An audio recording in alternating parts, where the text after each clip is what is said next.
Hello বন্ধুরা, good morning. কেমন আছো তোমরা? আশা করি সবাই খুব ভালো আছো আর আমরাও বেশ ভালো আছি। আমি আলপনা, আমার নতুন আরেকটি ব্লগে তোমাদের সবাইকে স্বাগত জানাই। আজকের দিনটা হলো সোমবার আর এখন কিন্তু অনেকটাই বেলা হয়ে গেছে, বাজে প্রায় 11:30।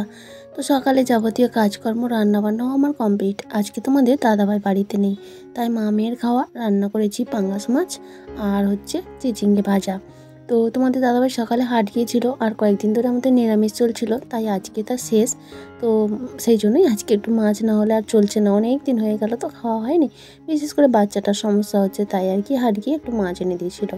আর তোমাদের দাদাভাই গিয়েছে কেটারিংয়ে, আর ও তো থাকলে পাঙাশ মাছ খেত না, তো যেহেতু মা মেয়ে দুজনেরই পছন্দের মাছ তাই ওটাই এনেছে। তো যাই হোক বন্ধুরা, আজকে এখন থেকে তোমাদেরকে সাথে নিয়ে আজকের ভিডিও শুরু করছি, আর পুরো ভিডিও জুড়ে থাকার অনুরোধ রইল। ভিডিও যদি কোথাও একটু ভালো লাগে তাহলে প্লিজ একটা লাইক কমেন্ট করে জানিও।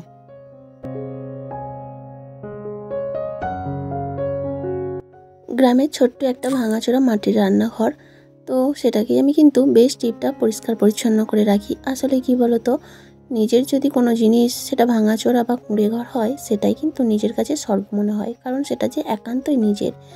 আর অন্যের জিনিস যদি রাজপ্রাসাদও হয়, সেটা যদি দুদিনের জন্য তোমাকে ব্যবহার করতে দেয়া হয়, তাহলে কিন্তু দেখবে সেখানেও একটা অস্বস্তি বোধ হয়। আর নিজের জিনিস সেটা যদি কিছু নাও থাকে, তবুও যেন মনে হয় শান্তি আছে। তো যাই হোক, আমার এই ছোট্ট ভাঙাচোরা মাটির রান্নাঘরটাকে সপ্তাহে একদিন 1 ঘন্টা সময় হাতে নিয়ে কীভাবে আমি পরিষ্কার করি, আজকে তোমাদের সঙ্গে সেটাই শেয়ার করছি। আমি জানি আমার রান্নাঘরে কিছুই নেই তোমাদেরকে দেখানোর মতো, তবুও আমি তো আমার লাইফস্টাইল, তোমার ডেলি লাইফস্টাইল তোমাদের সঙ্গে শেয়ার করি। তাই আমি যা খাই, যা পড়ি, যা করি সেটাই তোমাদের সঙ্গে শেয়ার করি।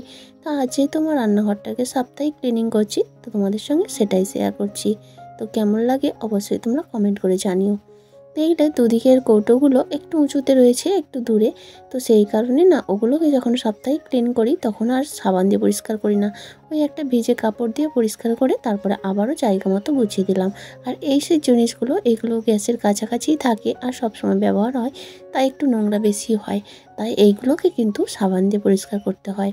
আর যখন মাসে একবার ডিপ ক্লিন করি, তখন পুরো সমস্ত কিছুকেই সাবান দিয়ে পরিষ্কার করে এবং পুরো রান্নাঘরটাকে ঝেড়ে পুছে পরিষ্কার করি। মানে মাকড়সার জাল হয়, যেহেতু মাটির বাড়ি আর পেছনে অনেক বাঁশ বাগান রয়েছে, তো সেই কারণে না মাকড়সার জালটা হয়। তো সেটা মাসে একবার করেই করি।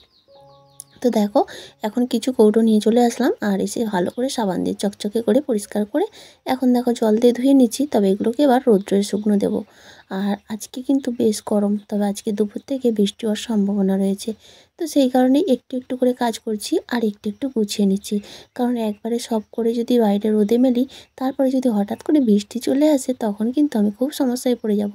যেহেতু তোমাদের দাদাভাই বাড়িতে নেই আর একা হাতে সব করতে হবে, মেয়ে তো সব কিছু পারে না।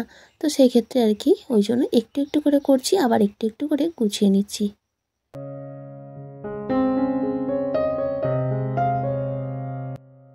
এই যে র্যাকটা তোমরা দেখছো, এটা কিন্তু 3টে থাক ছিল, একটা থাক মেয়ে নষ্ট করে ফেলেছে। আর 2টো রয়েছে, ওটাকেই আমি রান্নাঘরের কাজে লাগিয়ে নিয়েছি। একটাই রাখি ছোটোখাটো কৌটো, যেগুলো সবসময় ব্যবহার করা হয়, ওই চা, তারপরে মেয়ে সুজি, এইসব জিনিসপত্র আর কি। আর নিচে তারটাই ছোটোখাটো বাসনগুলো, এই ট্রে, ছোটোখাটো প্লেট, সেগুলো রেখে দিই। আসলে বেশি প্লেট, বেশি বাসনকোসন রান্নাঘরে আমি রাখি না, যেমন কাপ প্লেট বলো বা কাঁচের গ্লাস বলো। কারণ তো মাটির ওইটুকু রান্নাঘর না, সব কিছু ওখানে রাখা সম্ভব হয় না, তাই সেগুলো শোকেসে রাখি। আর 2-1টা যেগুলো ঘর করতে ব্যবহার করা হয়, সেগুলোই কিন্তু রান্নাঘরে রাখি। তো যাই হোক, এগুলো এখন আমার পরিষ্কার করা হয়ে গেল। এগুলো এখন জল ধরতে দিয়ে আবার রান্নাঘরে যাব একটু কাজ করতে।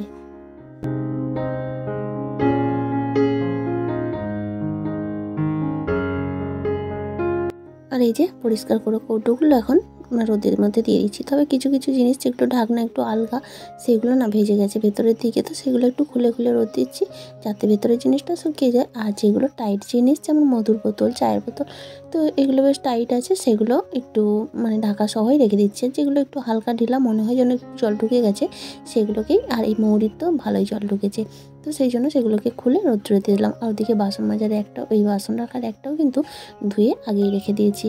তো চলো এখন রান্নাঘরে গিয়ে এই জায়গাটা একটু পরিষ্কার করে নিচ্ছি, কারণ একটু হাওয়া লেগে গেলে আবার জিনিসপত্রগুলো গুছিয়ে নেবো। ওই যে বললাম না, একদিক একদিক করে নিচ্ছি। তো দেখো এটা পরিষ্কার করে মুছে নিলাম। আর এখন এই যে বাসনটা রাখার র্যাকটা লাগিয়ে দিচ্ছি। আর এখন বাসনগুলো চটপট গুছিয়ে নেবো। কিছু কিছু বাসন ধুয়ে নিয়েছি, আর কিছু বাসন তো সকালেই ধোয়া ছিল। তো হিসেব করে দেখতে গেলে সব বাসনই কিন্তু আমার ধোয়া হয়ে গেছে। তো চলো এখন জায়গাটা পরিবর্তন করে বাসনগুলো গুছিয়ে নিই। কী বলতো, প্রত্যেকবারই আমি ঘর বা রান্নাঘর যাই পরিষ্কার করি না কেন, যে জায়গার জিনিসটা যেখানে থাকে সেটা কিন্তু সববারে সেখানেই থাকে না। সব কিছুই আমার ওলটপালট হয়ে যায়। তো আজকেও তার ব্যতিক্রম কিন্তু নয়।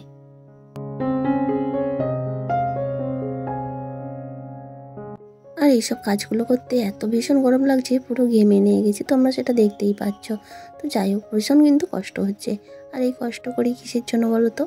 নিজের ঘর দুয়ার একটু পরিষ্কার পরিচ্ছন্ন থাকলে তাতে নিজেরও একটু শান্তি আসে। আর কি বলতো, অগোছালো অপরিষ্কার না দেখতে একদম ভালো লাগে না, সে ভাঙা ঘর হোক না, কিন্তু পরিষ্কার পরিচ্ছন্ন করে রাখলে সেটাই কিন্তু স্বর্গ মনে হয়। তো সেই আর কি। আর তার সঙ্গে তো অবশ্যই আছে তোমাদের ভালোবাসা। তোমাদের ভালোবাসা পেলে এই কষ্ট কিন্তু কোনো মূল্য থাকবে না। তো যাই হোক, সেই জন্য দেখো বাসনগুলো সব গোছানো হয়ে গেল। আর এইসব কাজগুলো করার পরে যখন স্নানটা করে ফ্রেশ হয়ে নেব আর দেখবো আমার রান্নাঘরটা বেশ টিপটাপ গোছানো আছে, তখন কিন্তু মনের মধ্যে একটা আলাদা শান্তি লাগে, তাই না? তো দেখো এখন বাসনগুলো গোছানো হয়ে গেল। তো বন্ধুরা, সেই সঙ্গে আমি আজকে পুরনো রিকোয়েস্টটা আরও একবার করে ফেলি। আমার আজকের ভিডিওটা তোমাদের কেমন লাগলো অবশ্যই একটা কমেন্ট করে জানিও। আর যদি কোথাও একটু ভালো লেগে থাকে তাহলে প্লিজ একটা লাইক করে দিও। আর চাইলে তোমরা ভিডিওগুলো শেয়ারও করতে পারো। আর আজকের ভিডিওতে যদি তুমি নতুন বন্ধু হও, চাইলে চ্যানেলটা সাবস্ক্রাইবও করতে পারো। আর যারা অলরেডি সাবস্ক্রাইব করে আমার এই ছোট্ট পরিবারের সদস্য হয়ে গেছো, তাদের সবাইকে অসংখ্য ধন্যবাদ।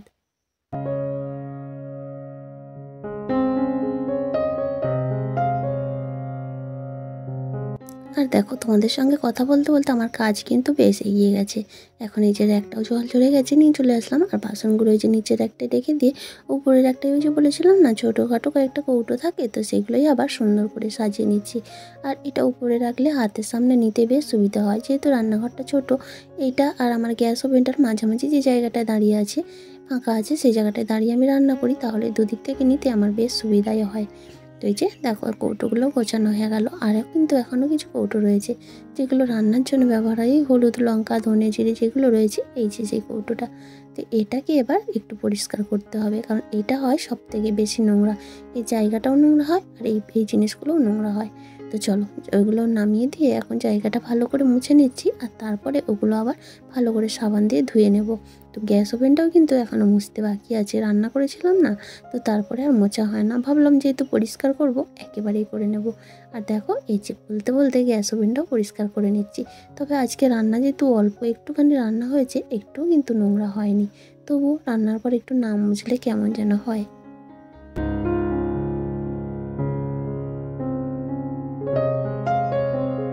আর তারপর চলে আসলাম এই কৌটোগুলো পরিষ্কার করতে। এদিকে কৌটোগুলো পরিষ্কার করছি, কলে কিন্তু জলও চলে এসেছে।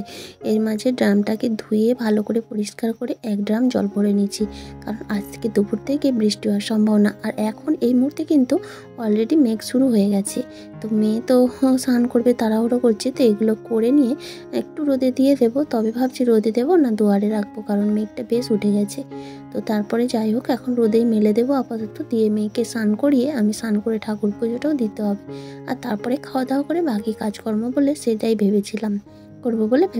কিন্তু কি বলতো, ওই যে খেতে বসতে না বসতেই ঝড় বৃষ্টি সব শুরু হয়ে গেল। আর ভীষণ বজ্রপাত হয় এখন বৃষ্টি হলেই। তো সেই কারণে কি হয় বলতো, কারেন্টটা চলে যায়। তো সেই সন্ধ্যা পর্যন্ত কারেন্ট থাকেনি, তারপরে কারেন্ট আসলো সন্ধ্যাবেলায়। তো তখন পর্যন্ত আমার সব জিনিসগুলো পড়েছিল, কারণ কারেন্ট না থাকলে তোমাদের সঙ্গে কিভাবে শেয়ার করব। তাই কারেন্টটা যখন একটুখানি এসে দাঁড়িয়েছিল, সহজেই কাজটা কমপ্লিট করে নিয়েছি। তো যাই হোক এখন সব কিছু ধোয়া পরিষ্কার, এখন এগুলোকেও একটু হালকা রোদের মধ্যে দিয়ে নিচ্ছি।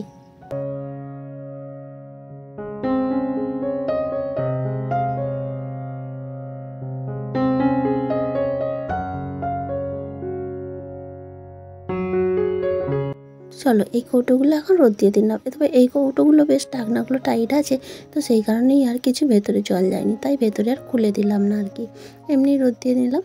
আর তারপরে একেবারে স্নান টান করে খাওয়া দাওয়া করে নিলাম। আর তারপরে চলে আসলাম অনেকটা সময় পরে, এখন বাজে প্রায় সন্ধ্যা 6:30। 6:45 মতো। এই সবেমাত্র কারেন্ট এসেছে, মানে কারেন্টটা আসছে অনেকক্ষণ থেকে, আসতে যাচ্ছে। তো তারপরে এখনই গিয়ে স্থির হলো। তো এখন কলে জলও দিয়েছে, জানো তো, কারেন্ট থাকলে তবেই জলটা পাওয়া যায়। তো জলটাও ওদিকে ভরতে বসিয়ে দিয়েছি, আর এদিকে বিকেলবেলা মেয়েকে নিয়ে পড়তে বসে গেছিলাম দুয়ারে। কারণ কি, সন্ধ্যাবেলায় জানি ঝড় বৃষ্টি যদি হয় কারেন্ট থাকবে না, তো সেই কারণে আর কি। ওদিকে মেয়ে কিন্তু পড়ছে, ওকে ইংলিশ লিখতে দিয়ে এসেছি। আর তোমাদের দাদাভাই তো আজকে বাড়ি আসবে না, মা মেয়েকেই থাকতে হবে। তো মেয়ে খুব ভয় পায়, জানো তো, ঝড় বৃষ্টি হলে। তো বারবার শুধু বলছে বাবা কখন আসবে, বারবার ফোন করছে। তো এতবারই তোমাদের দাদাভাইকে ফোন করছে যে বাধ্য সে আবার রাতে বাড়ি আসে, জানো তো, অনেকটা রাতে বাড়ি এসেছিল। তো যাই হোক, এখন দেখো ওদিকটা গুছিয়ে টেবিলটাও আগে মুছে নিয়েছিলাম, আর এখন এই যে টেবিলটা গুছিয়ে নিচ্ছি।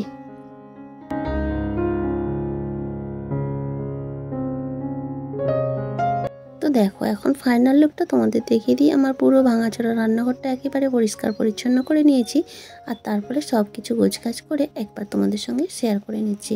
তো কেমন লাগে অবশ্যই একটু জানিও, ঠিক আছে। আর এদিকে দেখো এখন অনেকগুলো জলও ভরে রেখেছি, কারণ এখন ঝড় বৃষ্টির দিন, তো ওই জিনিসটা আমাকে সঞ্চয় করে রাখতেই হয়। কারণ জল কোথায় পাবো না পাবো, আর এখন না পুকুর মোটেও ব্যবহার করা যায় না, পুকুরের জলে নামলেই যেন গা কুটানি হয়। তো সেই কারণে রান্না, খাওয়া, স্নান সবের জল লেগেছি। তাহলে বন্ধুরা আজকের মতো টাটা।